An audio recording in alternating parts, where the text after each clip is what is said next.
A teenage girl is found murdered in her Indiana home. And police soon suspect that she is not this killer's only victim. Detectives race the clock to track a serial killer across the country before he strikes again. Someone is targeting elderly women in a gated California community. Right over here. With no witnesses and little physical evidence, investigators struggle to find a link between the murders. Get a picture of her. For homicide investigators, it's difficult to predict when and where a serial killer will strike next. But with the help of forensic examiners, they can isolate tiny clues that can lead them to the killer who is driven by bloodlust.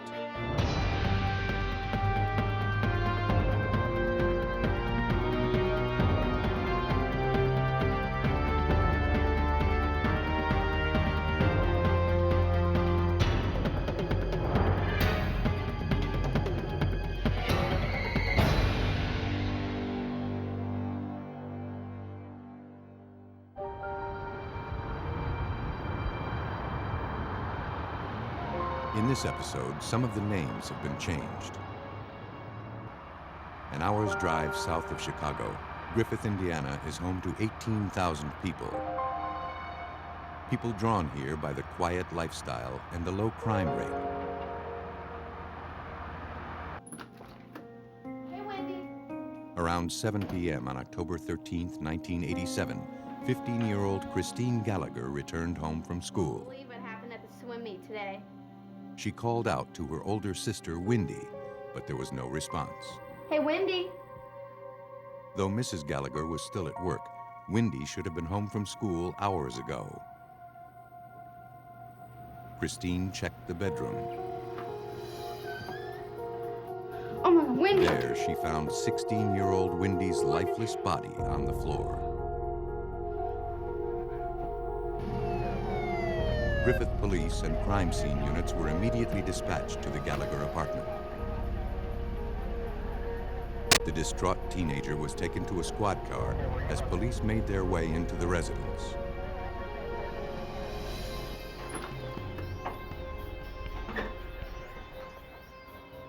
Inside the apartment, the living room was neat and orderly. But in the bedroom, police discovered the gruesome scene.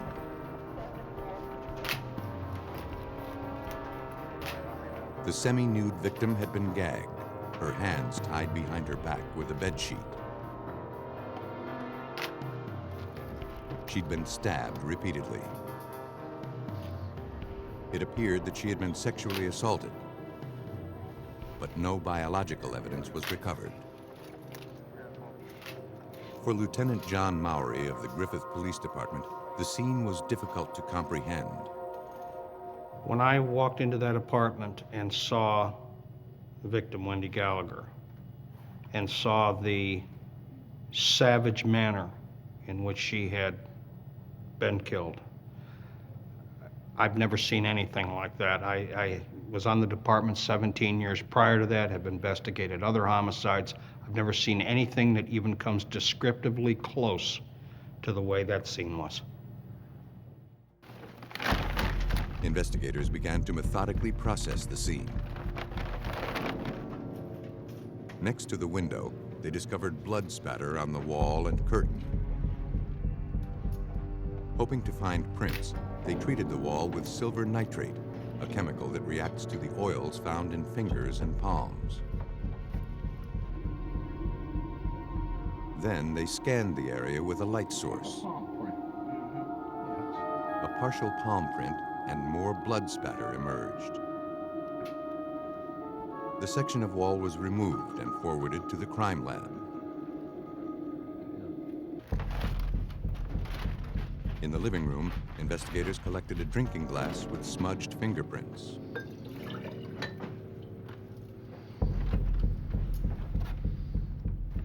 They also found a denim jacket hanging on the back of a chair. Searching the pockets, they found a driver's license. It belonged to a teenage boy with a local address. You want to check on that for us? On the kitchen counter, detectives recovered a woman's purse. There was no identification inside.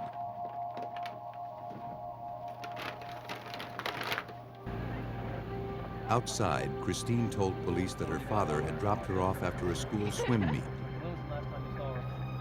She said that since their parents' recent divorce, she and Wendy would sometimes be by themselves after school until Mrs. Gallagher returned from work soon after.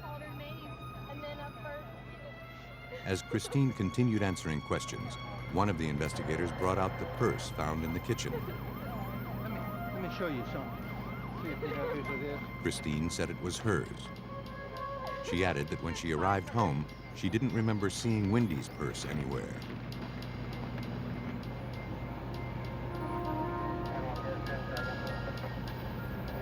Then, Mrs. Gallagher returned from work and learned about the murder.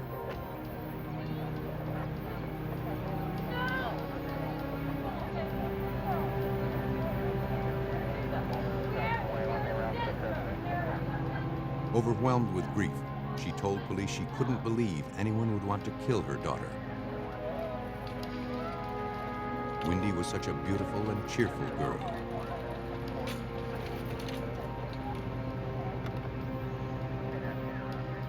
When shown the ID from the denim jacket, the Gallaghers recognized the boy immediately. He was Wendy's boyfriend.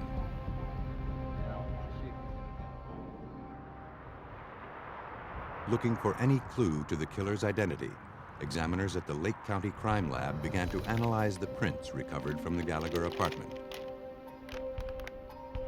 They started with a smudged drinking glass. When dusted with black powder, two distinct sets of fingerprints were revealed. Analysis of the arches, whorls, and loops that makes each print unique established that one set was Wendy's. But the second set of prints didn't match any of the Gallaghers.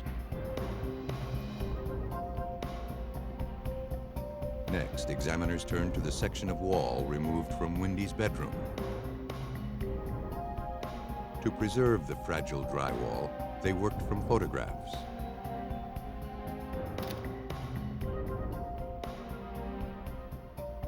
Again, the partial palm print didn't match samples taken from any of the Gallaghers. Its position on the drywall in relation to the blood found around the window led evidence technician Ronald Latch to conclude that whoever left it had been startled. He put one hand on the wall and looked out the curtain because you could see blood on the edge of the curtain and on the wall, and looking out to see if somebody was coming. Maybe he heard a voice or a car door slam. But the concern must have been short-lived. Crime scene analysis uncovered no signs of a forced entry or exit.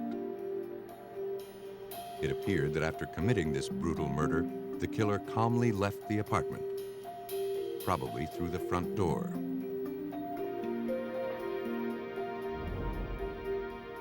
Convinced that the unidentified prints were the key to revealing the killer's identity, investigators ran them through APHIS, a computer database that holds millions of fingerprint records. But no matches were found.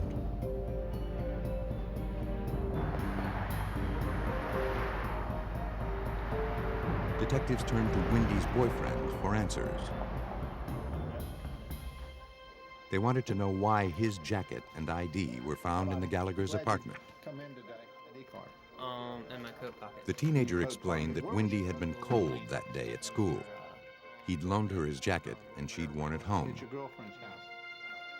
He said he was home with his parents during the time of the murder. Walking home from school when she was cold, so I took it off and let her have it. He also told police he had no idea who could have hurt Wendy. Bonnie, you should have seen it. You gotta bring that over. She was very popular at school, where she was an honor student and a pom-pom girl. Okay, so Ryan. He said Wendy was a lot of fun to be with, and he couldn't believe she was gone. I was in the back of the class. I'm going to go get this folder over. Though he had a solid alibi, detectives fingerprinted him before letting him go.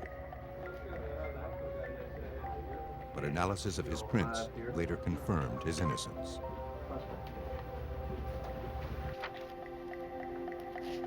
Police spent the next several days interviewing dozens of Wendy's friends and neighbors.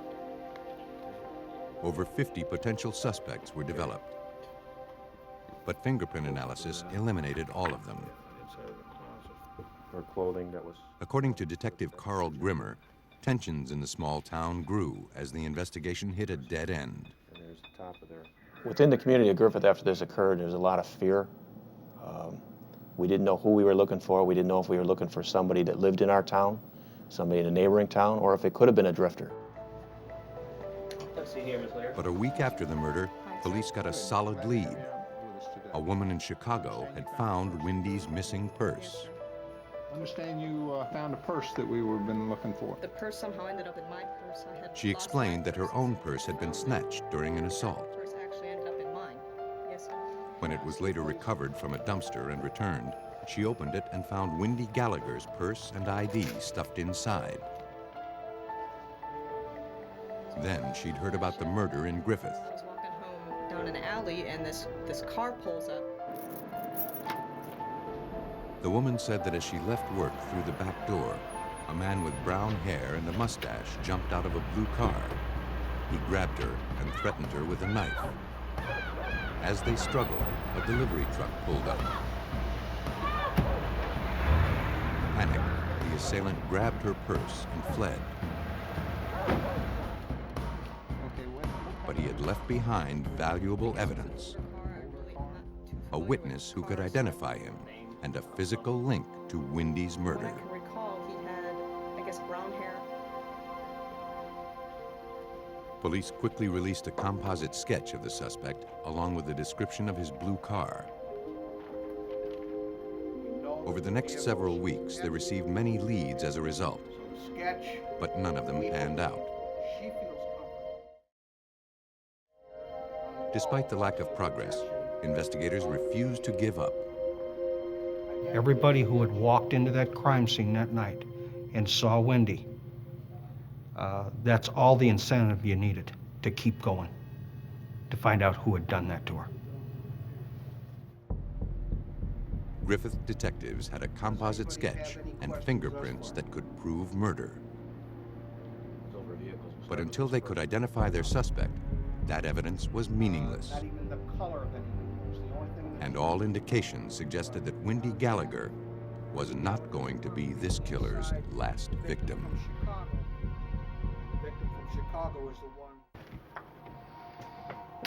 Several months had passed with little progress in the murder case of 16-year-old Wendy Gallagher. Though Griffith, Indiana police had a composite drawing of their suspect and prints recovered from the murder scene, his identity and his whereabouts remained unknown. Detective Grimmer. As they struggled to keep the case alive, an improbable lead was called in by police in Pasco County, Florida, located more than 1,100 miles away from Griffith, Indiana. That's correct. Yes, method of operation. While investigating the homicide of a 14-year-old girl there, Florida police believed that a resident had uncovered a connection to Wendy Gallagher's unsolved murder. Who's your lead detective on this case? That resident, Diane Collins, had just moved to Pasco County from Griffith, Indiana. As details of the Florida murder were made public, Diane immediately noticed similarities to the homicide in Griffith. The frighteningly familiar details compelled her to contact the police. I was very much struck by the fact that this was another young teenage girl who was murdered in her home after school hours, just as Wendy was in the community I had just left. Griffith police were skeptical that such a tenuous lead could impact their case, but they had little else to go on. They asked Pasco County investigators to forward the case files.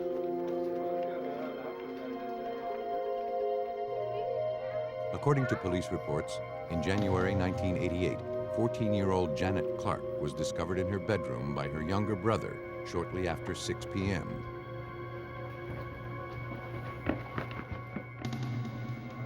He and Mr. Clark had just returned home from running an errand. Janet had been home from school just a few hours. When police arrived, they found Janet's partially clad body gagged and bound, her hands tied together with a bed sheet. She'd been viciously knifed and raped. No prints had been found at the scene. And while DNA evidence was recovered during autopsy, investigators had no suspect to link it to.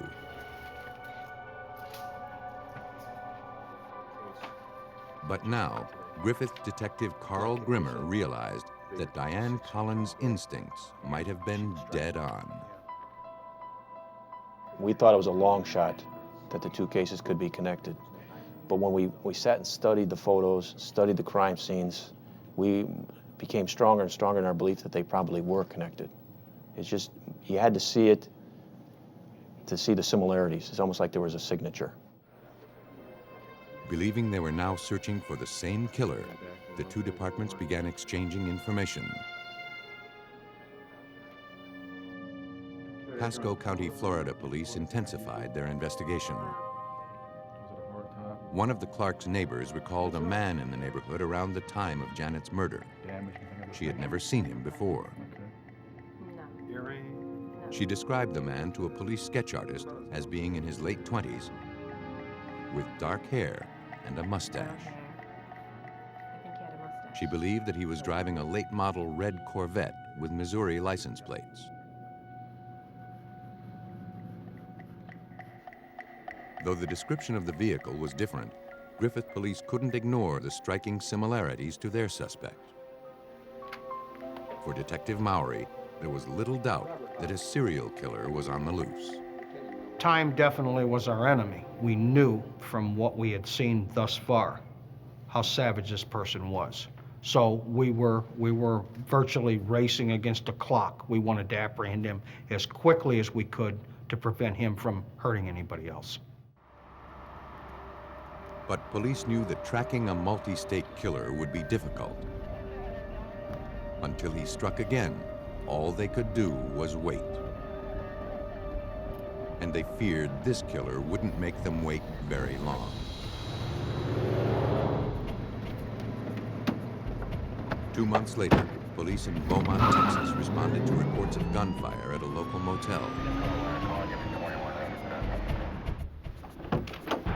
Responding officers burst into the room where the shots had been heard.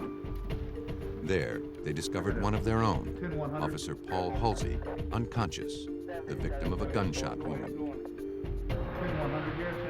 The fallen officer had notified dispatch just a few minutes before that he was checking on the driver of a stolen vehicle who had just entered one of the rooms. Officer Halsey was rushed to the hospital, but his injuries proved fatal. He died a short while later.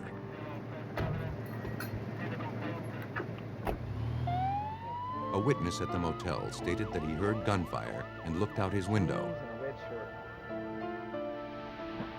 He saw a man with dark hair and a mustache speed away in a red Corvette.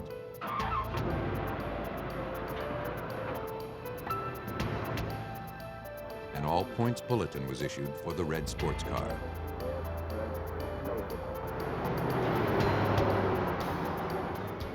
And within a few minutes, dispatchers reported that the vehicle had been spotted. The sports car was able to elude police for more than 20 miles.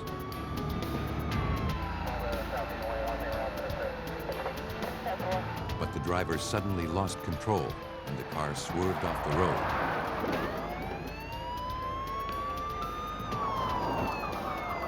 He fled into a wooded area on foot and disappeared. Texas authorities began preparing their manhunt for a suspected cop killer. While police in Indiana and Florida struggled to track down a serial killer who preyed upon young girls, police 2,000 miles away in Beaumont, Texas, were on the trail of a suspected cop killer. Though the suspect had managed to escape, police had his abandoned red Corvette. How you doing? All right. Inside, they recovered a blood-stained .357 Magnum that had been recently fired. 357. They also found stolen license plates, including a set from Missouri.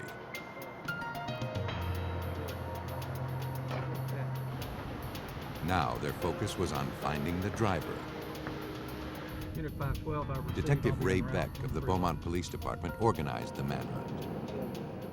The word was out. So we had officers coming in from everywhere, just volunteering their time, their effort. So manpower was unbelievable. Through witnesses, police learned that the suspect had jumped into a taxi and was headed toward Houston.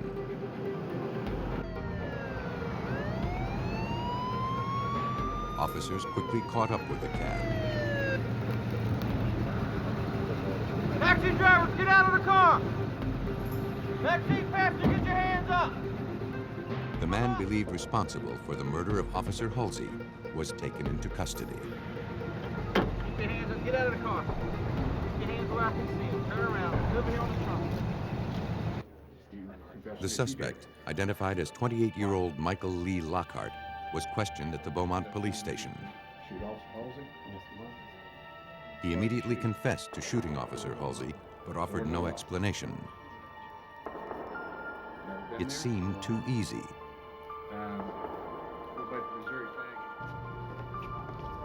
Robert Hobbs, an investigator with the Jefferson County District Attorney's Office, recalls Lockhart's interview. He was very calm, he was very collected. We knew right away that that this was not our typical criminal in Southeast Texas, and that we would have our work cut out for us. Their instincts told them Lockhart wouldn't have killed a police officer over a stolen car. There had to be more, a lot more, to this murder. What we'll do is take some fingerprints of you. Investigators fingerprinted Lockhart and collected hair samples. He was held without bond on capital murder charges. Ballistics results, bolstered by Lockhart's confession, gave Beaumont detectives an airtight case. But Lockhart's quick confession still seemed too calculated, as if he might be trying to head off further investigation.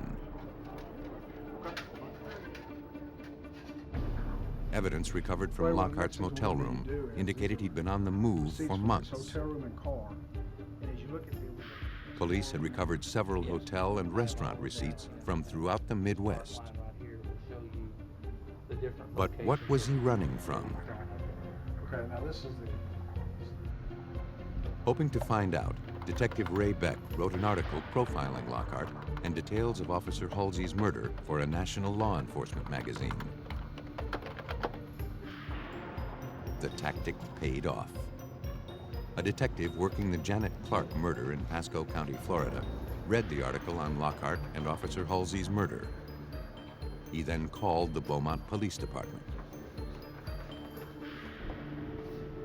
Detective Beck quickly understood why. One of the missing links to their case was the fact that their red Corvette had Missouri license plates. And that was one of the pieces of evidence that we had here, was Missouri license plates that we found in the Corvette. Detective Beck next learned about the connection to Wendy Gallagher's murder. Investigators working that case in Griffith, Indiana, were immediately notified. They requested that Lockhart's prints be forwarded to the Lake County Crime Lab.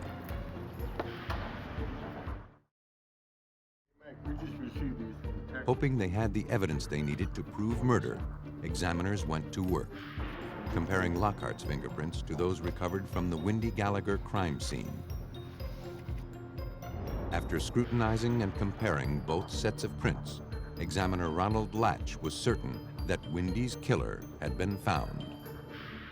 The fingerprints we found at the scene put Michael Lee Lockhart in that apartment And the palm prints put them right next to the body of the victim, where there was blood and on the curtain in the wall. Nearly 8 months after Wendy Gallagher was found murdered in her home, investigators finally had the evidence they needed to charge Michael Lee Lockhart with her murder. I felt a great sense of relief because I knew that he couldn't commit any more crimes. And I also felt happy that we would be able to contribute and help bring some semblance of closure to the Gallagher family. On June 30th, 1988, DNA analysis confirmed that Lockhart had murdered and sexually assaulted Janet Clark in Florida. Working together, 3 police agencies had tied 3 seemingly unrelated murders to one predator.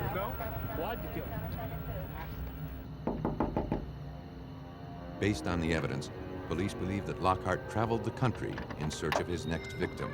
Hey, those are right down the road. Can I use your phone? He would prowl an area, hunting for vulnerable young victims. When he knew they were alone, he would con his way into their homes, where he would rape and murder them.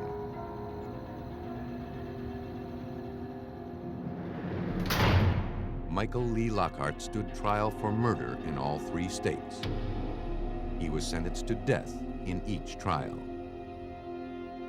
In Texas, on December 9, 1997, Michael Lee Lockhart was executed for his crimes. It took the cooperative effort of 3 police departments to track a transient serial killer across the United States. He's talking to. But sometimes, murderers who stay in one place are just as hard for investigators to find. 75 miles from Los Angeles, Riverside County, California is a haven for retirees and people looking to escape the problems of urban life. But on February 16, 1994, a 911 call brought police from the Riverside County Sheriff's Office to a condo in the upscale community of Canyon Lake.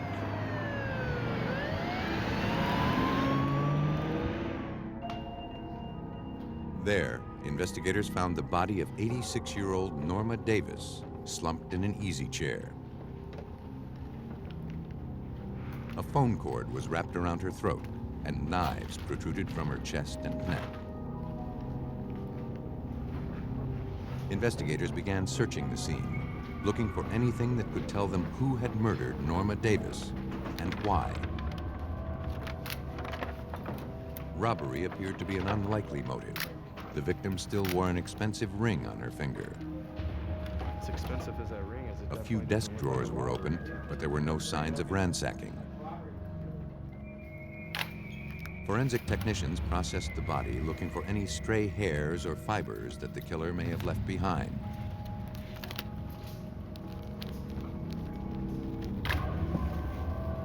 But from the position of the body, it was clear to California Department of Justice criminalist Alyssa Mayo Thompson that there was little interaction between the victim and killer.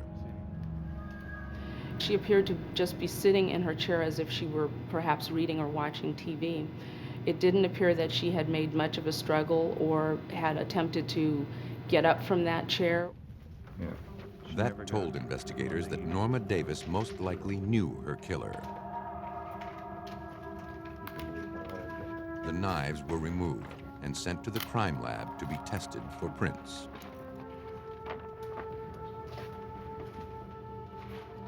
A search of the condo confirmed that robbery was not a motive. On the kitchen floor, investigators found Norma's purse, still containing credit cards and cash. Watch the footprint over here. In the hallway, investigators spotted a faint shoe print on the floor. To get a better look, the room was darkened. Closer examination revealed that it was a sneaker print left in dust. And recovering such fragile evidence would be tricky. But in a crime scene that yielded few clues to the killer's identity, the print could prove to be a vital piece of evidence. After thoroughly photographing the print, technicians carefully applied an adhesive gelatin to lift it.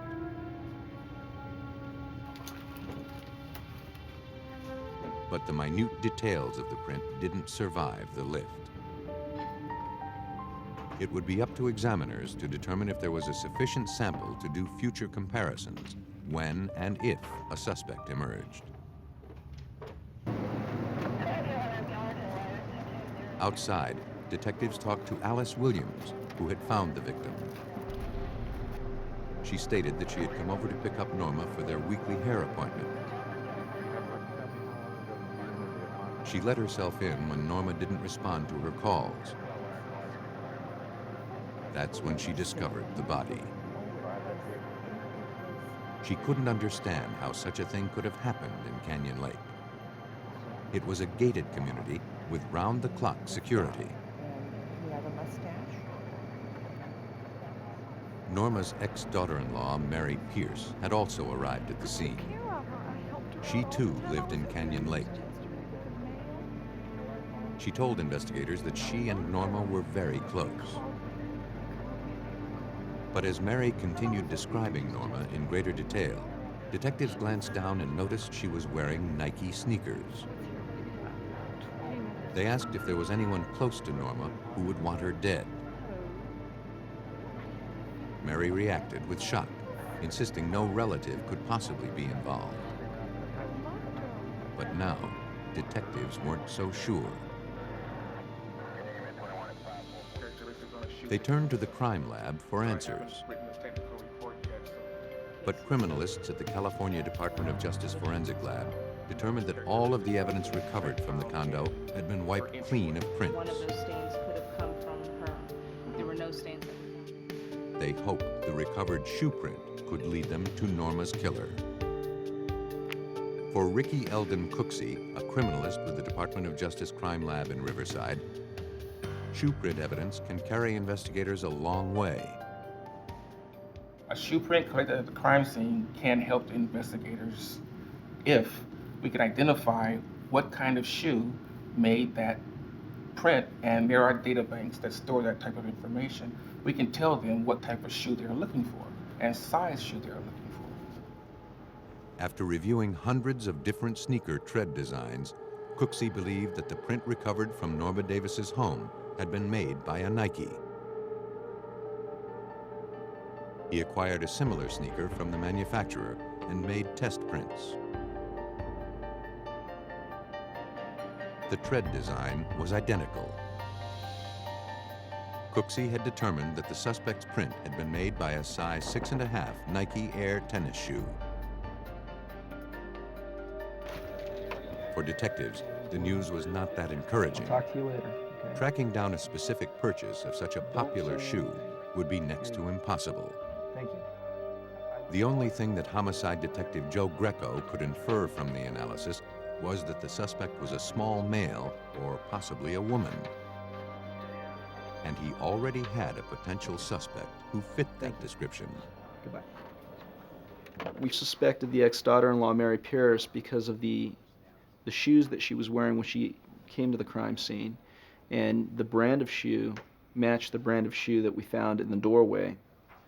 And also, she was the caretaker. She was the obvious choice. Thanks, Barry. Police questioned Mary Pierce in greater detail, carefully watching her demeanor. She would take her medicine. Mary said her ex-mother-in-law was a wonderful, warm person who didn't have any enemies. Most days, she just watched her TV or read.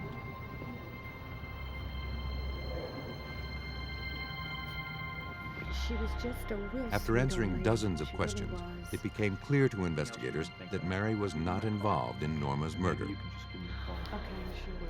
Her cooperation and her grief were sincere. Please call me. Okay, thank you. I sure will. I appreciate your time. Thank you. Detectives reviewed dozens of statements given by Norma's family, friends, and neighbors, but no one had any useful information. The case quickly threatened to go cold. With no suspects and no solid leads, it looked like Norma Davis's murder might never be solved. In Riverside, California, the investigation into the stabbing and strangulation death of 86-year-old Norma Davis, killed in her Canyon Lake home, had ground to a halt. Attention units, we have a possible homicide.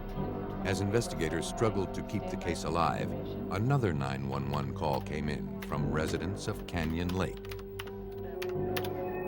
Another elderly woman had been found murdered in her home.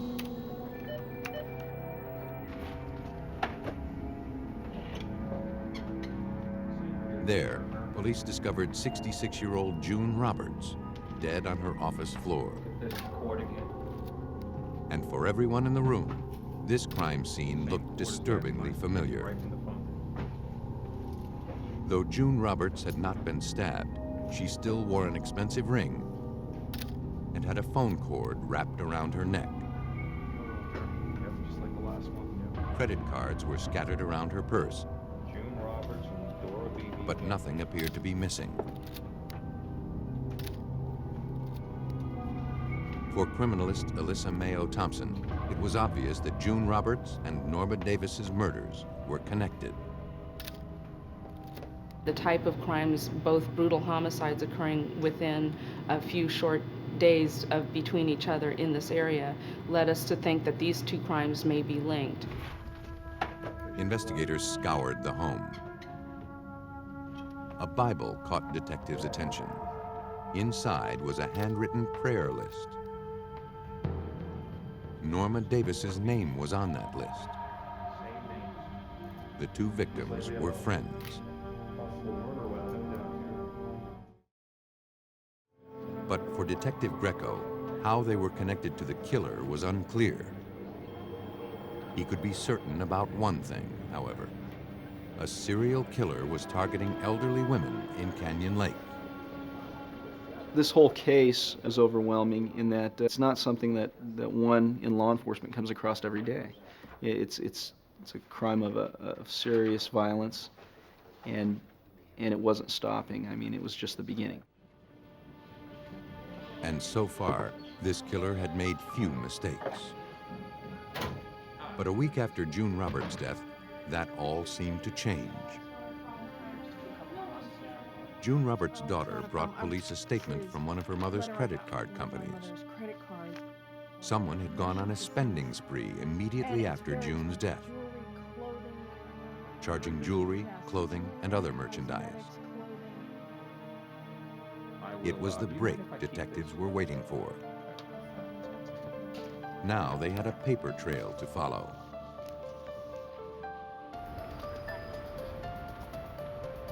They started at a jewelry store, where the first purchase with the murdered victim's card had been made. The clerk vaguely recalled the transaction.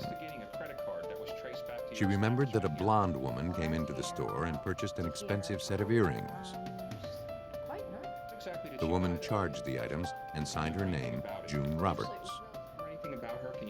The clerk couldn't provide enough detail for a composite sketch, but she gave investigators a Xerox copy of an identical pair of earrings. The blonde woman, whoever she was, had been linked to one of the victims.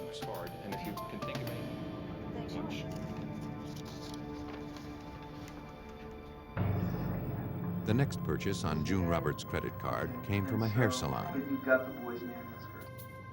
A stylist there remembered the woman claiming to be June Roberts. That's her name. She said the woman was in her mid-30s with shoulder-length blonde hair, hazel eyes, and a medium build. She added that the woman had a young boy with her. According to her appointment book, his name was Jonathan Weaver. An artist was brought in to translate the stylist's description of the blonde woman into a composite sketch.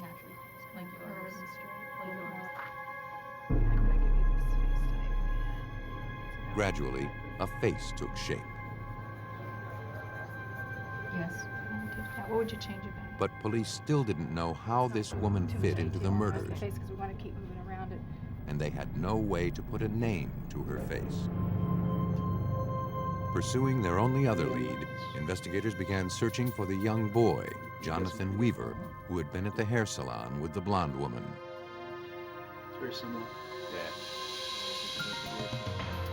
They contacted area public schools and found a child with that name. They went to his address and waited. But when they spotted the boy and his mother arriving home, they realized the mother didn't resemble any of the descriptions. I just wanted to ask you a couple of questions.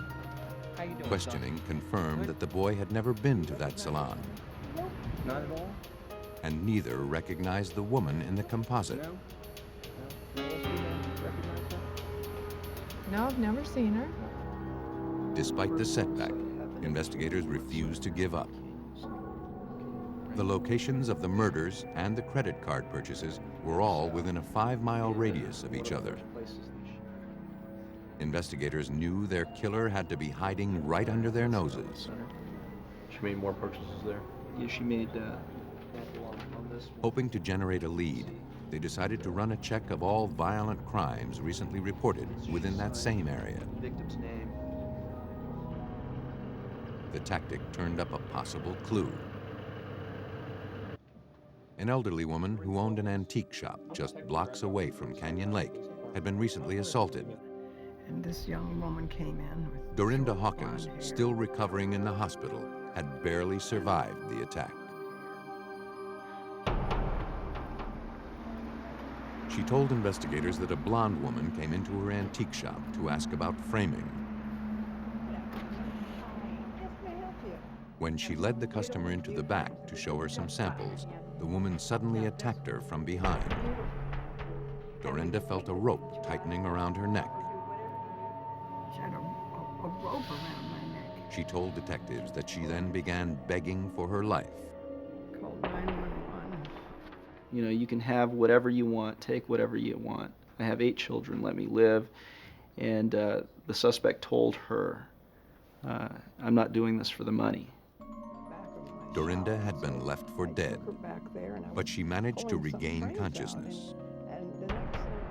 When she came to, her red-coiled key band that held the keys to the cash register was missing from her wrist, Wire thing around my wrist. and money from the register was also gone. And she just kept choking. Then I passed out. When shown the composite, she positively identified the blonde as her assailant. Yes. It does. It was now apparent to investigators that the suspect was not simply an accessory to the other crimes. She was the serial killer. And the rarest type of all, a woman. Investigators raced to put a name with the face on the composite sketch.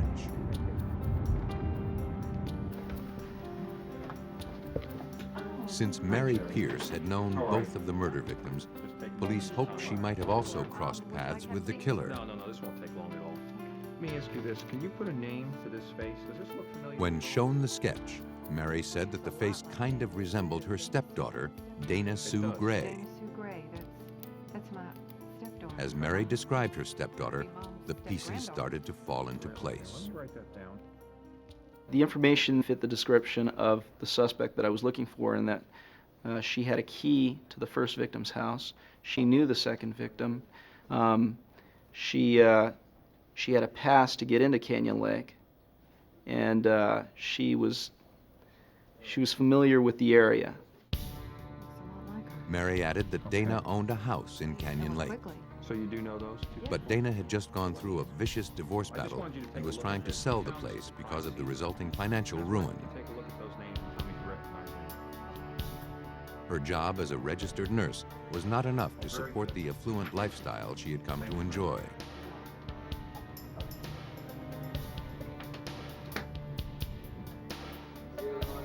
The positive identification of the sketch and the information provided by Mary Pierce led detectives to obtain a warrant to search Dana Sue Gray's property. But that would take time. And given the suspect's propensity for violence, they didn't want to give her a chance to kill again. Undercover officers immediately put her under surveillance. Riverside County investigators continued looking into Dana Sue Gray's background. They learned that she was currently dating a man who had a young child named Jonathan Weaver, the same name as the child who had been at the hair salon. No, I was out of town on business. But this Jonathan Weaver was enrolled in private school. Yeah, I'm not sure about. You remember that one? Previously, detectives had only searched public school records.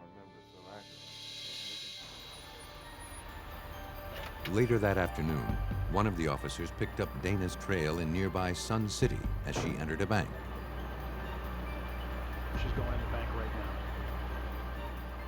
When she left a few minutes later, Dana was seen stuffing a large amount of cash into her purse. Okay, we're gonna go ahead and search. A few hours later, Riverside police had obtained their search warrant. Detective Greco briefed the team on the items of evidence they were looking for once they made their way inside the suspect's house.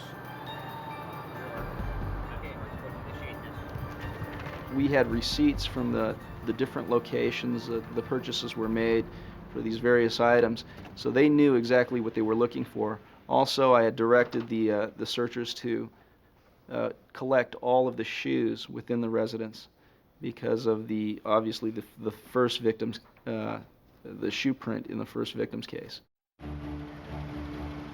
In the early evening hours of March 16, 1994, Riverside County investigators took suspected serial killer Dana Sue Gray into custody. She was taken to the Riverside Police Station for questioning.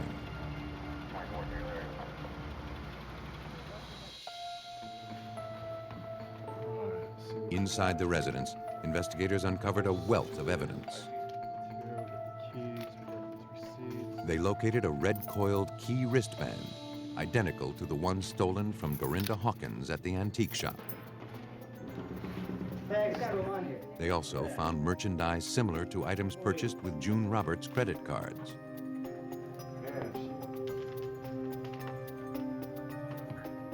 Inside Dana's purse, police made an ominous discovery. There was $1,900 in cash and a checkbook in the name of Dora Beebe. The address on the checks was from Sun City.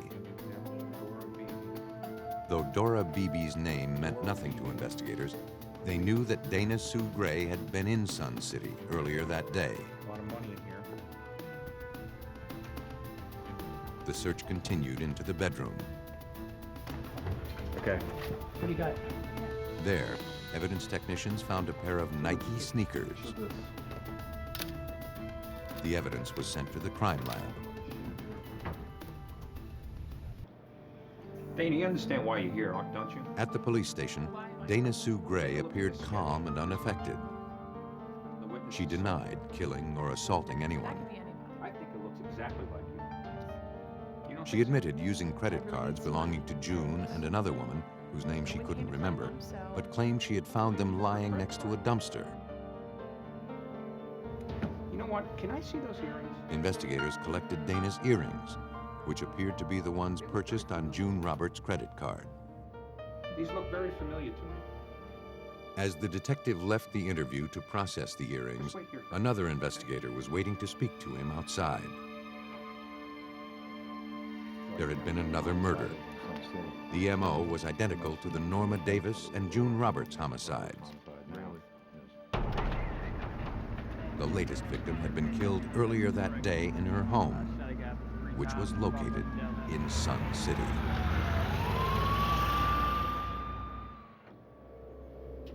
Riverside, California police believed that the suspect in the murders of Norma Davis and June Roberts was finally in their custody. As they questioned Dana Sue Gray about the murders, detectives were informed that Dora Beebe, an elderly resident in nearby Sun City, had been found murdered. That crime scene bore the same signature as the other homicides in Canyon Lake. Detectives realized they had found cash and a checkbook in the name of Dora Beebe while searching Dana's house. Is there anything else you maybe want to tell me? Dana Sue Gray had killed again, just a short while before the surveillance on her began. And you found June Roberts' credit cards in the dumpster, too. Now, They needed to be certain that she would never be free to kill again. At the crime lab, examiners analyzed the sneakers recovered from Dana Sue Gray's bedroom. They were size 6.5 Nike Air sneakers, the same style and size as the print recovered from the Norma Davis crime scene. Analysis of the characteristics that distinguish one shoe print from another left investigators with little doubt that Dana Sue Gray's shoes had left the print in Norma's condo. Unable to explain away all of the evidence amassed against her, Dana Sue Gray had no choice but to confess to her crimes.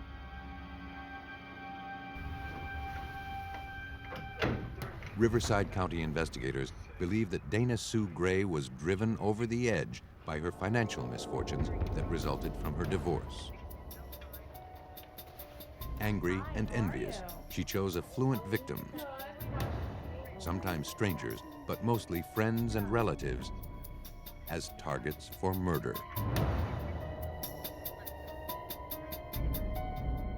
To avoid the death penalty, Dana Sue Gray pled guilty to the multiple murders. She was given 2 life sentences without the possibility of parole. When I think of Dana Sue Gray, the first thing that comes to mind, for me anyway, is evil. It's just evil. There are usually patterns to serial murder, though they're often hard to detect. Only time, patience, and meticulous forensic science can delve into the unknown and finally bring them to light. But ultimately, that's what detectives need to stop the killers who are driven by bloodlust.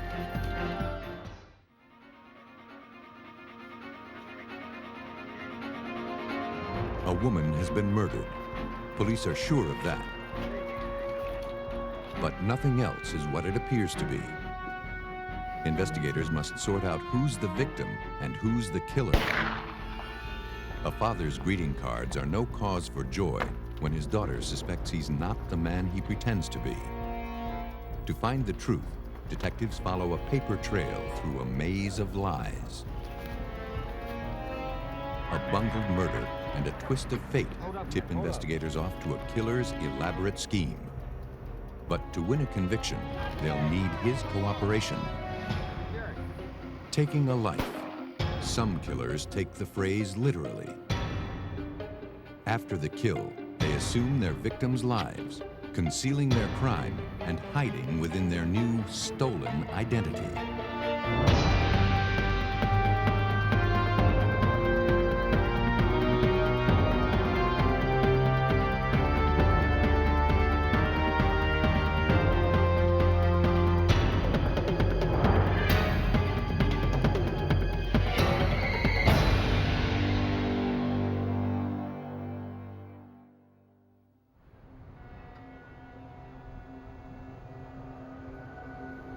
Home to more than 1 million people, Detroit is Michigan's largest and toughest city. And like most metropolitan areas its size, it sees its share of crime. On May 4th, 1994, Betty Cole arrived at the Detroit Police Department to report her 32-year-old sister Annie missing. She said that Annie had left to run a quick errand with her boyfriend, Mo Jones, several hours earlier, but hadn't returned. Jones was allegedly involved in drugs, and Betty was worried that something bad had happened to her sister. But police policy requires at least 24 hours before a missing persons investigation can be opened. Betty would have to wait. Why don't you go home? She's probably there asleep. Though upset, she returned home, hopeful that her sister would soon turn up. The following morning, an anonymous 911 call brought police to an abandoned warehouse. When they arrived, Betty Cole and members of her family were waiting outside. Betty had also received an anonymous call from a man who claimed that her sister Annie was inside.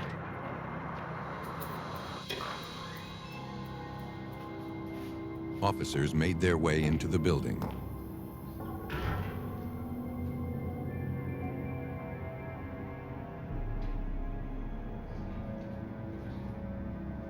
At the end of a corridor, they found the lifeless body of a young woman. She had been shot 3 times in the head. Police returned outside and asked Betty to identify the body.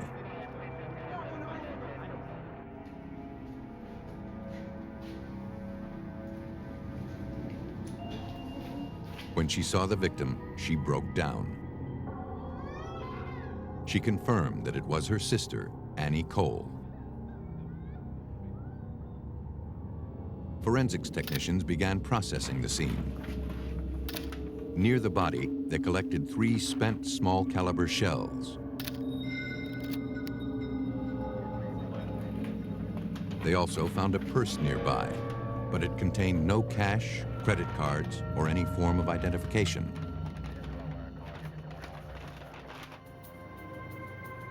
The bullets recovered from the victim were sent to the Detroit Forensic Services Lab.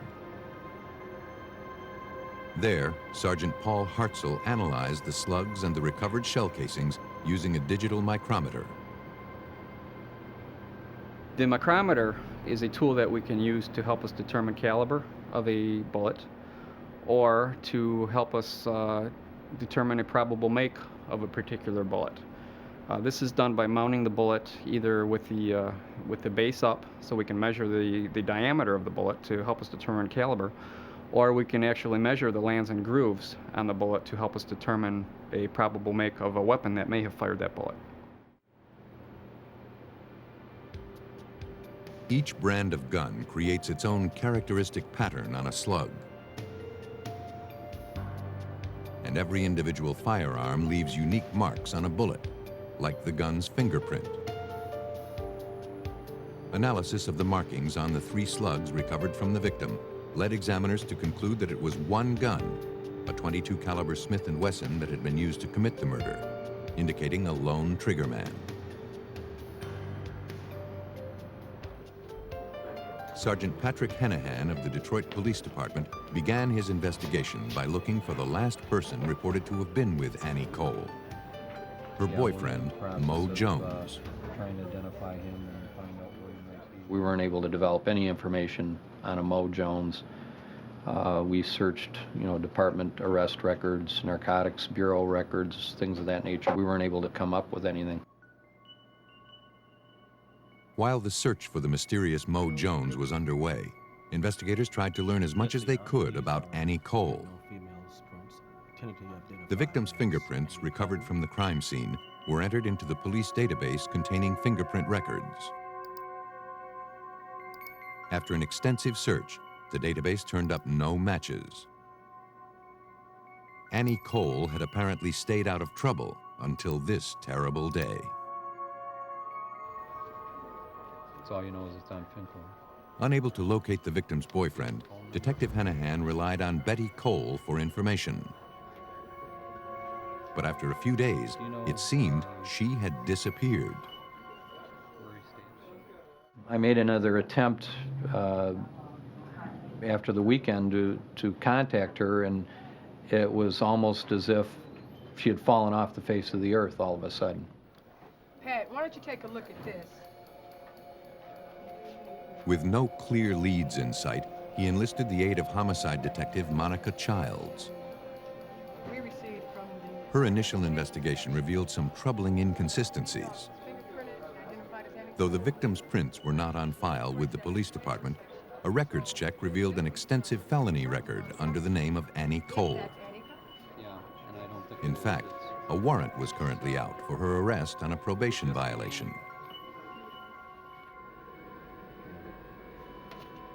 Trying to resolve the conflicting information, examiners compared the prints recovered at the crime scene with those contained in Annie Cole's criminal records. They didn't match. Annie Cole and the victim found at the warehouse were not the same person.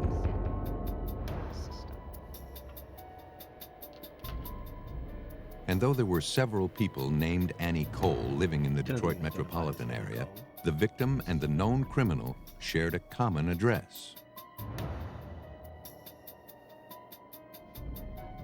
Looking for answers, police went to the funeral home where the victim's body was being kept. Could you give me some information on the Cole case? There, the director stated that Betty Cole had been in 4 days earlier to request a speedy cremation for her sister.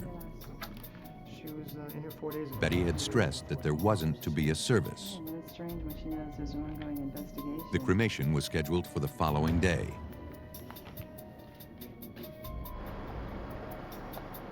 For Detective Monica Childs, the arrangements made no sense. Due to the age of the victim and me being an African American, I know culturally we have a service, okay? If there's no body, we have a memorial service. Even if the person is cremated, there's a service. And Pat and I talked about it. He said, that doesn't sound right. That sounds a little odd. I said, that is very unusual. Here's some of the crime scene photos. Investigators' strongest clue in this unusual case lay in a casket that was about to be incinerated. She doesn't have her shoes on, but the shoes are there. They obtained a court order to postpone the cremation.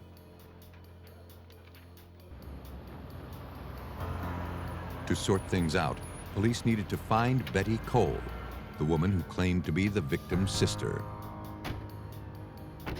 At the address Betty had given as her own, investigators were met by a man named James Shaver. He said he was Annie Cole's brother. He stated it was impossible that Annie had been murdered a week ago. He had just seen her the day before, leaving on a trip to Mississippi.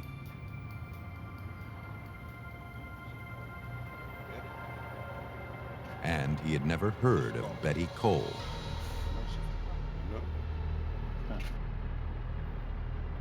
He agreed to accompany police to the funeral home to try to identify the body.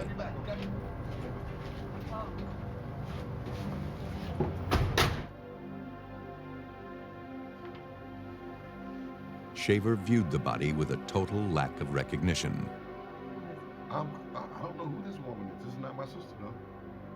This woman, whoever she was not his sister, Annie. If anyone could identify the nameless victim found in the warehouse, it was the fictitious Betty Cole, who was nowhere to be found. For investigators, it was clear that she was deeply involved in this deadly charade.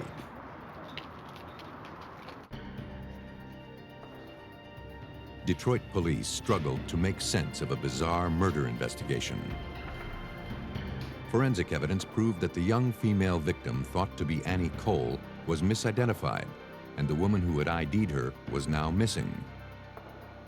You've only talked to her over the phone. You've never seen Hoping to give a name to the victim found shot to death in the warehouse, police scoured recent missing persons reports. One matched their victim. You have a boyfriend? Quinetta and Roy Spruill had reported their 28-year-old niece Stella missing on May 4th, the day before the body was found.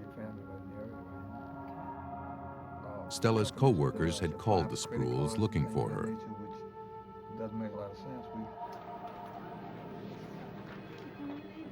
The employees said that when Stella left for lunch that day, she was going to meet someone, though she never said who. She seemed upbeat. But when Stella failed to return, they began to worry.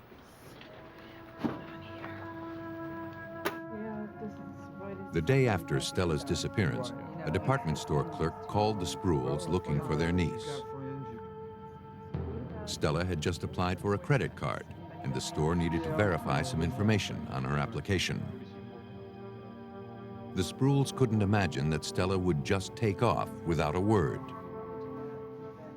Stella Spruill, from what we learned from the family, was a religious young lady, a loyal friend, just an all-around good person. Police asked the Spruels to view the body found at the warehouse, which had since been returned to the medical examiner's office. The victim was their niece, Stella Spruel. Now, police had to figure out who had murdered her and why.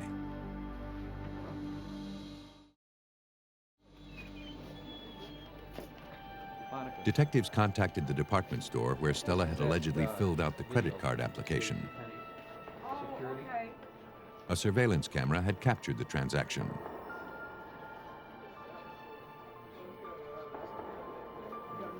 Detectives recognized the woman in the video, and it wasn't Stella Spruel. It was the person who had identified herself as Betty Cole, the victim's sister, at the crime scene. Now, she was on tape impersonating Stella. And though investigators were convinced that the woman in the video was the real Annie Cole, they still had to determine how she was connected to Stella Spruel. Hoping to find an answer, they went to Stella's workplace. Employees there recognized the woman from the tape. Her name, they said, was Annie Cole. She used to work there with Stella, and the two were friends. For investigators, there was little doubt that Annie Cole was behind the murder of Stella Spruel. Now they needed proof. Police turned to Annie Cole's family for help.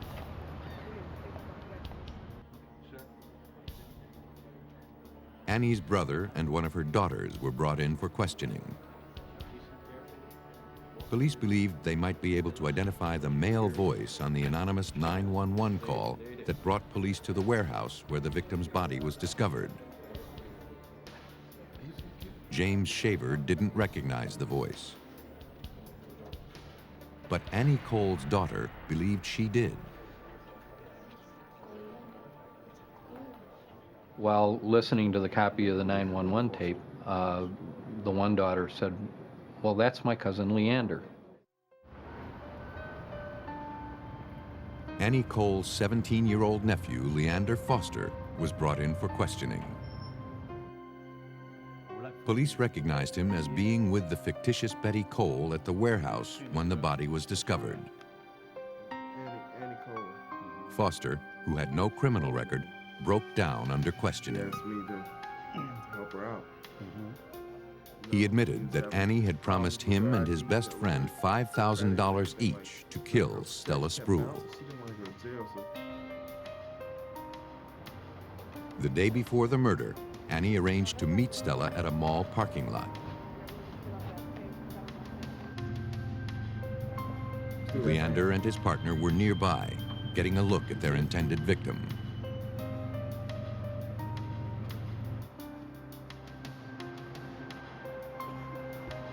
So, I mean, she showed us where she hangs out. The next day, when Stella arrived on her lunch hour to meet Annie again, Leander Foster and his friend were waiting.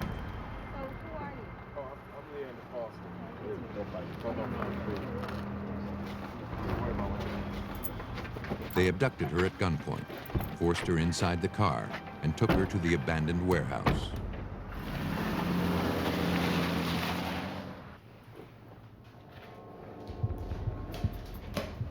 Get in that room right there. There, Foster said he shot her 3 times with a .22 caliber Smith & Wesson that Annie had given him for the job. They cleaned out her purse and gave Stella's ID to Annie. The next day, after Annie Cole filed the false missing persons report, Leander called the police to report the body. Annie's idea. This is all Annie's idea. So He didn't know what happened to the murder weapon. ID that she wanted. On May 11th, 1994, a week after Stella Spruel was murdered, Annie Cole was tracked down at a relative's house in Indianola, Mississippi. She was arrested and taken back to Detroit for questioning. But police had already pieced together the motive behind Annie Cole's deadly scheme. Annie Cole was probably a consummate con person. She was aware of outstanding warrants for her arrest and made a calculated decision that she didn't want to go back to prison. Based on her interviews with co-defendants and witnesses, she set in place a plan to assume another person's identity and disappear into the sunset, if you will, and live happily ever after. To fake her own death, Annie needed a real victim. But she had no one in mind. The victim found her. Yeah, this week has been good.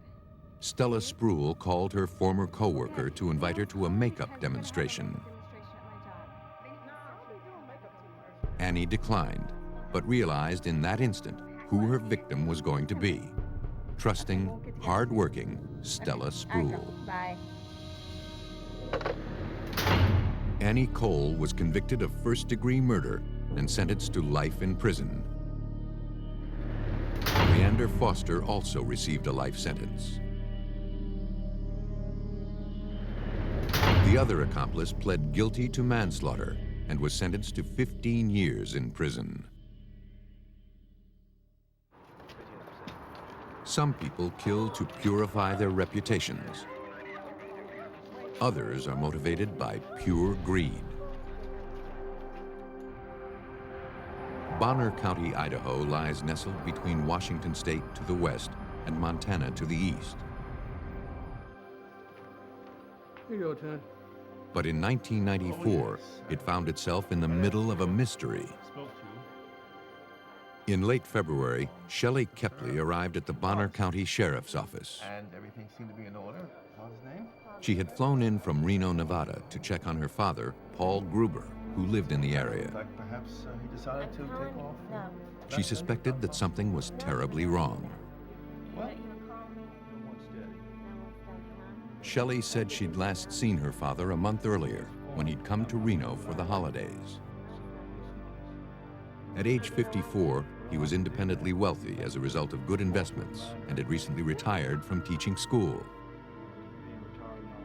He'd been living in Idaho for about 6 months and seemed happy there. But over the past month or so, Shelley and her son had received several greeting cards and cash gifts from her father. But the signature on the cards didn't really look like his writing. And her repeated phone calls to him went unanswered. If he had gone on a trip, he would have told her his plans. Believing that someone may be impersonating her dad, Shelley didn't know where else to turn. Investigators forwarded the documents to the Idaho Department of Law Enforcement Crime Lab. There, examiners compared Gruber's known writing samples with the signatures on the greeting cards. But there wasn't enough to work with, and examiners could not exclude Paul Gruber as the person who signed the cards. Though police had no evidence of foul play, they agreed to look into the matter. Under the circumstances, Shelley had been given power of attorney over her father's estate. She gave police permission to search his property. Lieutenant Harvey Thompson went to Gruber's house to look around. Shelley had told him that her father kept his financial records and an inventory of his possessions in a locked box hidden in the crawl space. Lieutenant Thompson went there to recover it. There was an inventory in it. There were titles to vehicles in it. There was a little bit of jewelry in it and insurance papers. With the inventory now in hand, investigators made their way through the house. Empty. Plastic sheets covering the furniture suggested that Gruber had gone away for an extended period of time. It soon became apparent that several items on the list were nowhere to be found. And they were not the type of things one packs simply to go on a trip. I found out about guns being missing. I found out computer equipment that should have been there was gone. A gun safe was gone. Just a lot of stuff was gone. It seemed Shelley Kepley's concerns about her missing father were well-founded. And though there was no physical evidence to support it, police were now starting to believe that harm had come to Paul Gruber.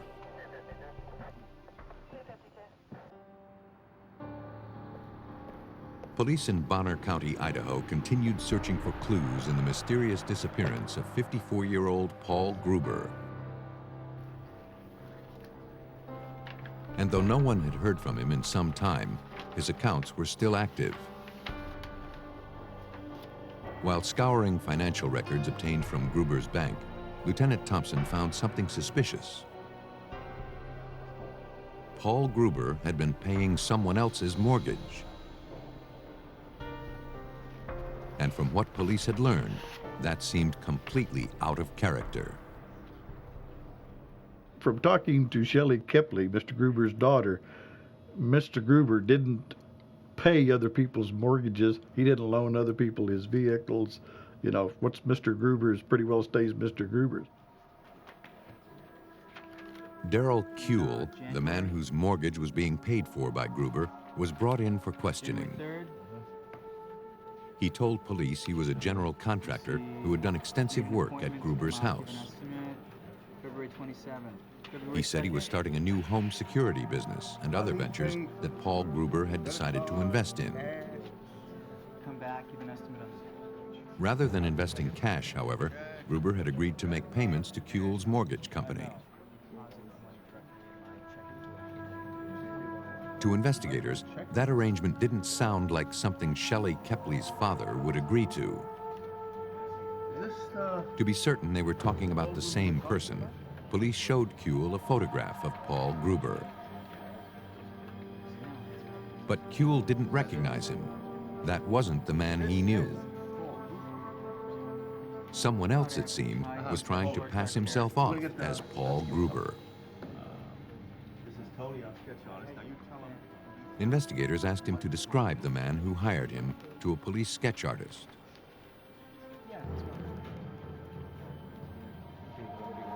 If police were to have any hope of finding the missing Paul Gruber, they would first have to identify the imposter.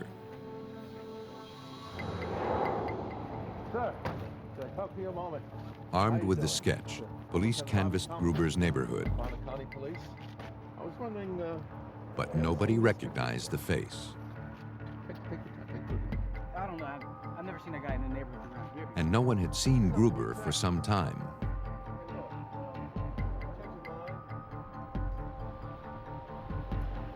As the race to put a name to the face in the sketch intensified, investigators got a break.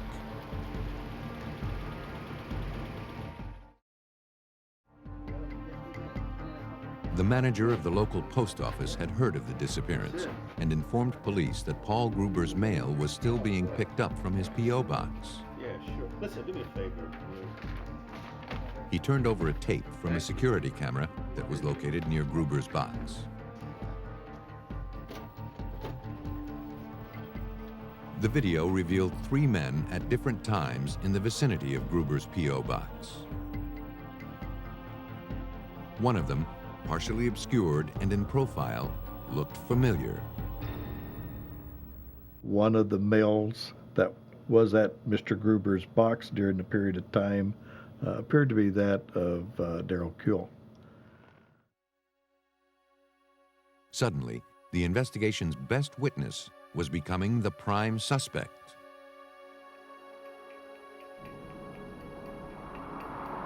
Though the image on the video was not conclusive, it was enough for investigators to obtain a warrant to search Kuehl's property. Inside his home, they found a variety of tools, electronic equipment, and other items that were similar to those missing from Paul Gruber's residence. Darrell Kuehl insisted the things belonged to him. But detectives discovered that some of the items had serial numbers matching the inventory from Gruber's safe. Though police suspected Kuehl had killed Gruber and then assumed his identity in order to cash in on his victim's wealth, they found nothing to support a murder charge. I had enough probable cause to arrest him for maybe theft and possibly forgery, but we didn't have a body. I couldn't prove that anything had actually happened to Mr. Gruber. Feeling something may have been overlooked, Lieutenant Thompson ordered another search of Gruber's home. One of the investigators had found a strange depression in the crawl space, and the excavation team began digging beneath the house. They kept at it for hours, but with no luck. Then, about 2 feet down, they were overcome by the unmistakable smell of a decomposing body.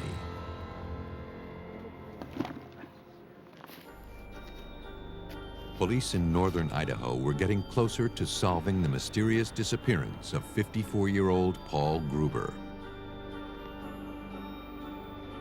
Digging in the crawl space of Gruber's home, police believed they had finally found him. We went under the house and about 2.5 feet down found a white plastic trash bag, took it out, and found several pairs of glasses and glass case in it. Also a distinct odor of a deteriorating body. 17 months after being reported missing by his daughter, Paul Gruber's body was found, wrapped in an air mattress and buried beneath his own house. He had been shot 6 times. Police theorized that Paul Gruber had been killed in order to clear the way for someone to steal his identity and access his wealth. Investigators believed that someone was Darrell Kuehl. Now they had to prove it. And the best way to do that was to physically link him to the scheme to steal Gruber's identity. The greeting cards that Gruber's daughter received, allegedly from her father, were sent to the lab for DNA analysis. Examiners removed the stamps from the envelopes, hoping to find DNA from the person who mailed them. But according to Carla Finnis of the Idaho Department of Law Enforcement Crime Lab, finding usable DNA samples on the back of a stamp was a long shot. When you're talking about a stamp or an envelope, the cellular material comes from cells that have been sloughed off into the saliva from the cheeks and the tongue of the individual who licks the stamp or envelope. One can imagine that that's considerably less DNA than one would find in a normal blood sample. Still, examiners were able to isolate and extract a single minute trace of saliva. The sample was enough for a DNA profile to be developed. Now, they needed a source of comparison.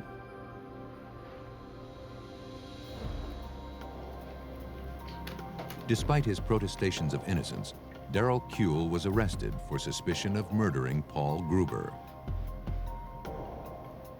Once in custody, police wasted no time obtaining a blood sample. The evidence was sent back to the crime lab. Examiners generated a DNA profile of Darrell Kuehl. The results were then compared to the profile generated from the stamp. The conclusion was indisputable. Darrell Kuehl had licked those stamps. Police had made their case. From what investigators could determine, Kuehl had a history of shady business schemes. He saw his employer, the wealthy retired Paul Gruber, as an easy mark. But Gruber must have seen through the scams, refusing to be taken in. Kuehl then came up with another plan to get to his money. He would become Paul Gruber. Darrell Kuehl was found guilty of first-degree murder, grand theft, and forgery. He received 25 years for murder and 25 years for theft. A daughter's diligence made it hard for Kuehl to maintain his charade. But some predators rely on the vulnerability and isolation of their victims to work their schemes. On August 15, 1997, state police were dispatched to the home of 56-year-old Thomas Wayne Jones in Milford, Delaware.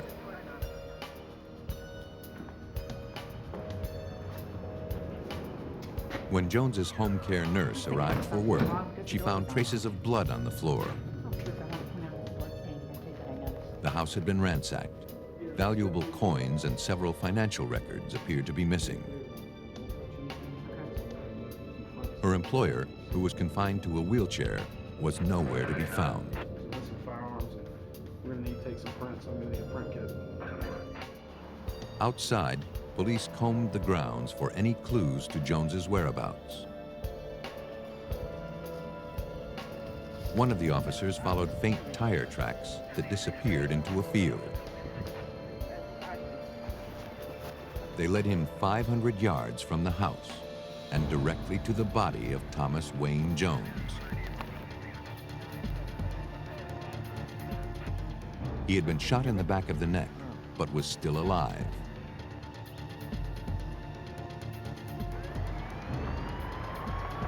Emergency personnel rushed to the scene. The wealthy entrepreneur was in critical condition, but still conscious.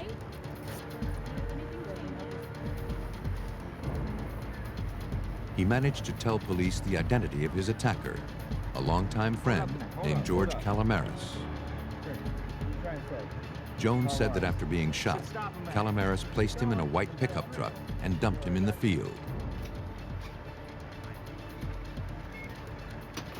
A warrant was issued for Calamaris' arrest. Records indicated that Calamaris was living across the Delaware border in Silver Spring, Maryland. There, officers from the Montgomery County Police Department were asked to bring in the suspect in the shooting of Thomas Wayne Jones. But when police went to pick Calamaris up, he wasn't home. Calamaris' wife, Noreen, stated that she had not heard from her husband in a few days. But she agreed to contact the police if and when she heard from him. Police were skeptical that Calamaris' wife would actually turn him in. But a few hours later, Montgomery County Detective Terry Ryan received a call. Mrs. Calamaris notified the police once she was contacted by George Calamaris. He was living in a wooded area, essentially on the lam, close to the home, and he contacted her in an effort to get some money and clothing. Mrs. Calamaris told police that her husband was on his way to a nearby convenience store to buy supplies. When he exited the store, police were waiting.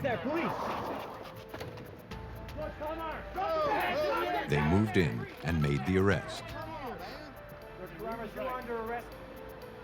He was transported to the Maryland Detention Center and booked for the attempted murder of Thomas Wayne Jones.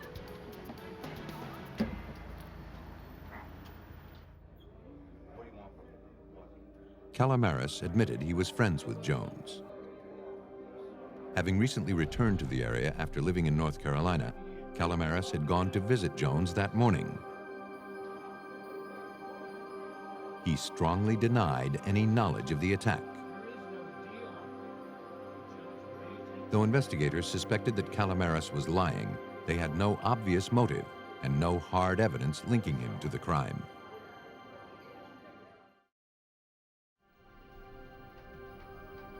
Believing Calamaris's truck used to transport the victim into the field would yield valuable clues, police spent the next few months trying to track it down. But its whereabouts remained unknown. Then they got a tip.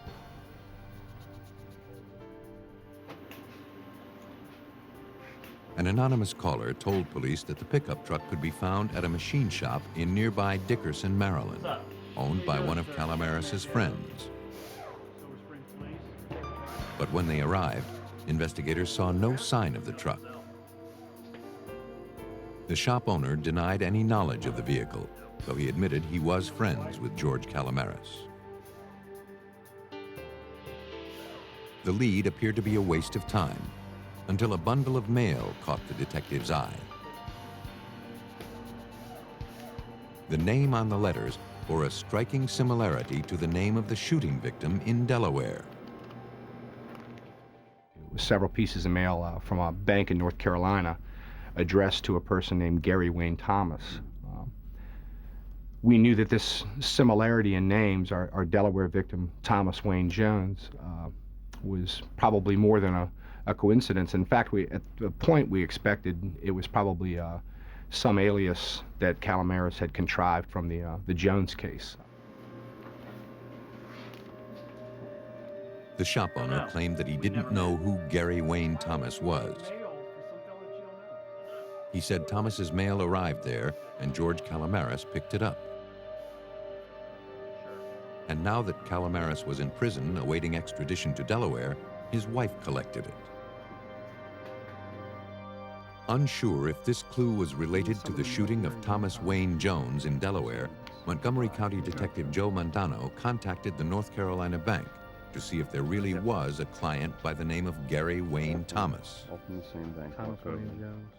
They said, yes, there was. And I said, well, can you describe him to me? And I fully expected them to describe the way George Calamaris looks.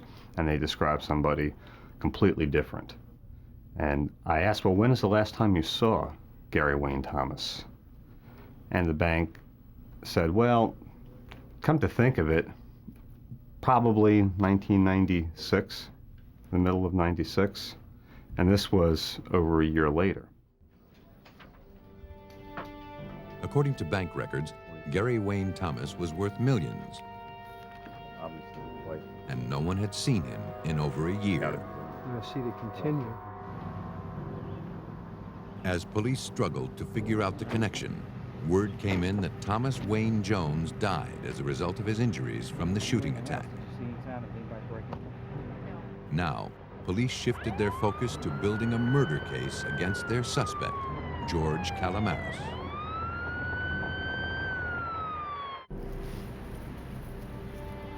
While police struggled to link George Calamaris to the murder of Thomas Wayne Jones in Delaware, their investigation uncovered a strange clue.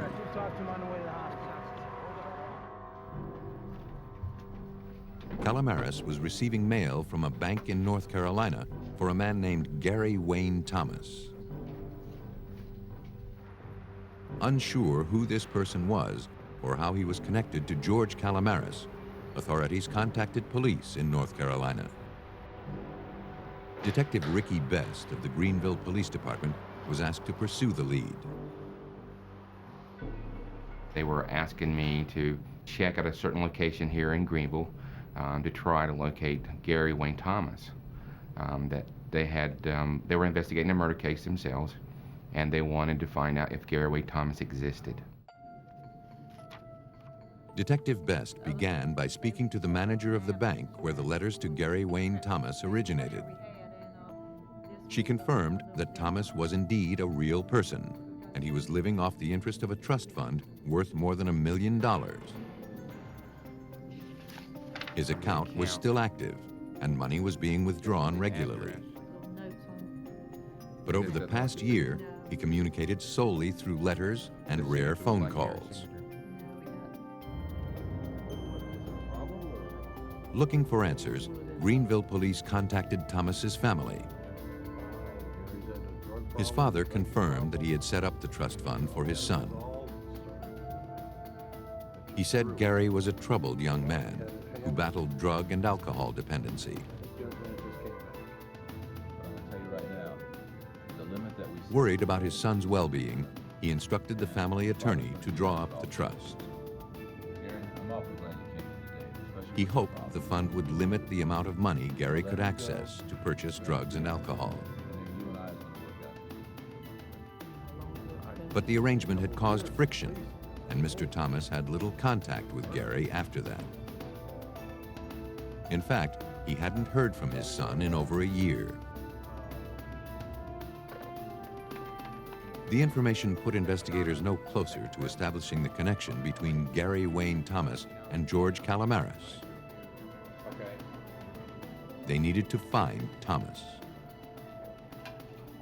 Hoping to track him down, police contacted the apartment manager of his last known address. She said that Gary Wayne Thomas disappeared sometime around June or the first part of July of 1996. That she thought it to be odd because he left all of his belongings there in the apartment. But one of Gary's friends, she referred to him as George Calamaris, told her that Gary was away in Maryland.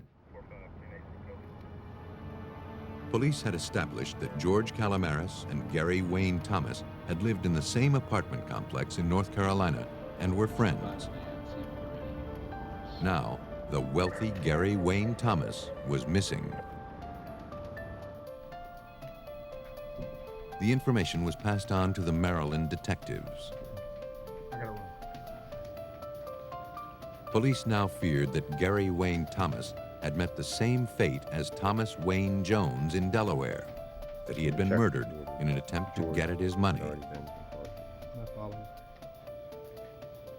But they had no proof that anything had actually happened to Gary Wayne Thomas.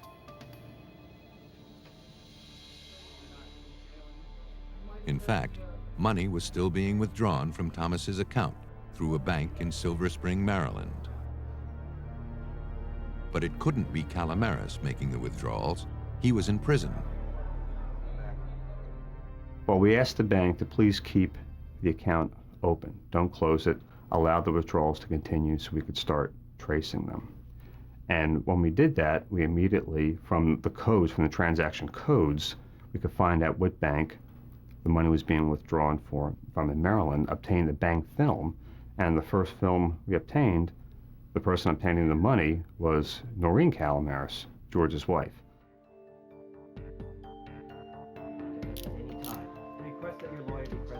Noreen Calamaris, who had been cooperative since early in the investigation, was arrested for bank fraud and money laundering.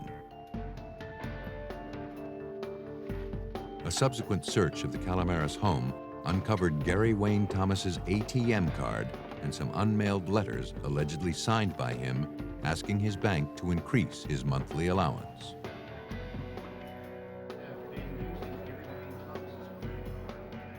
Noreen told police that after her husband was arrested, their friend at the machine shop started bringing over Thomas's mail. It included bank statements, the ATM card, and blank checks. She said that her husband told her that Thomas had given them permission to use the items. Noreen hadn't seen or heard from Thomas since she left North Carolina with George Calamaris several months earlier. The information prompted investigators to search Calamaris's jail cell.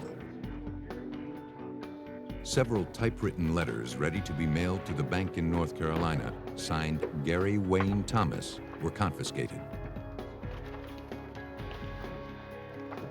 Because the U.S. mail was being used to perpetuate the crimes, the evidence was forwarded to the U.S. Postal Inspection Service Crime Lab in New York. There, Forensic Sciences manager John Schatz compared handwriting from the documents found in Calamaris's house and jail cell against known samples of Gary Wayne Thomas. We know that we never write exactly the same way. If we have writings that is exactly the same, it's usually an indication that it is a trace forgery or another type of photocopy that has been reproduced and the document has been altered. But in many cases, what we do is we compare the idiosyncratic movement, we make a comparison of the similar motions and dissimilar motions, and then we become a determination if they're written by the same author. Besides the shape and slant of the letters, analysts also look for the pressure on the page and places where a forger paused to consciously form his letters a certain way. These pen lifts can be a tip-off to a forgery. When we made those comparisons, we were able to determine that Mr. Calamaris was the author of the Gary Thomas signatures on the typewritten letters. Unable to dodge the evidence, Calamaris knew his run was over. To avoid the death penalty, he confessed to his crimes. He told investigators that he had been friends with Gary Wayne Thomas, but soon became jealous of his wealth. He plotted to kill him and take over his life, or at least his trust fund.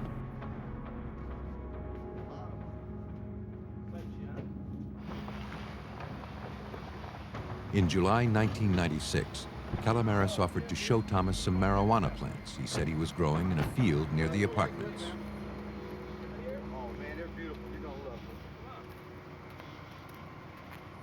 But when they drove out there, Calamaris shot Thomas dead. He left him in the woods, then later returned to scatter the remains so they would never be found. The crime went undetected for almost 3 years. Financially, it had worked out well for Calamaris, but it wasn't enough. Soon after returning to Maryland, he began devising another scheme.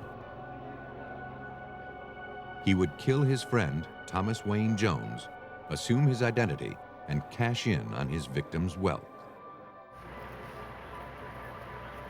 The plan backfired, however, when Jones lived long enough to identify his attacker. For his crimes, George Calamaris received 395 years for the federal crime of bank fraud, life in prison for the murder of Thomas Wayne Jones, and 45 years for the murder of Gary Wayne Thomas. Noreen Calamaris received 6 months of house arrest for money laundering and mail fraud. For some murderers, taking a life is not enough. They want to become their victims. The result is an ongoing deception that's difficult to maintain. Each day increases the chances that a killer will be exposed, hiding behind a stolen identity.